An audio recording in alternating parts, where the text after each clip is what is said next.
Polisi menangkap pelaku penyekapan dan pemerkosaan terhadap seorang mahasiswi di Makassar, Sulawesi Selatan. Pelaku ditangkap saat turun dari kapal di Pelabuhan Tanjung Perak, Surabaya, Jawa Timur. Selamat datang di Surabaya.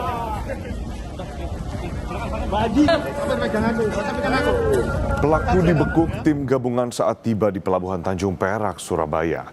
Berdasarkan pemeriksaan sementara, pelaku telah berencana melakukan aksi penyekapan lainnya. Rencana tersebut dilakukan pelaku saat berada dalam kapal menuju Surabaya. Pelaku disebut telah membuat akun medsos baru untuk mencari korban lainnya. Sejumlah saksi telah diperiksa termasuk pemilik rumah kontrakan dan pelaku diduga bekerja seorang diri tanpa adanya komplotan. Tetapi memang pelaku ini sudah merencanakan untuk ada korban lain di Surabaya. Nah, ketika di kapal pada waktu itu dia sudah membuat akun Facebook yang baru untuk melakukan perekrutan terhadap korban lagi dengan cara dan modus yang sama. Sehingga kami masih melakukan pendalaman lebih lanjut terkait adanya korban lain. Ada jaringan lain dan memang hanya dilakukan sendirian berdasarkan inisiatif dari pelaku sendiri.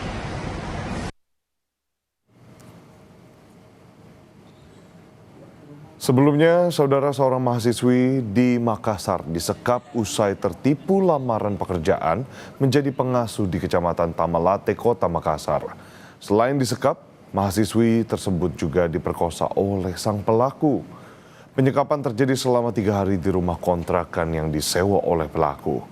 Korban disebut mengenal pelaku melalui akun media sosial saat hendak melamar pekerjaan yang ditawarkannya lewat media sosial.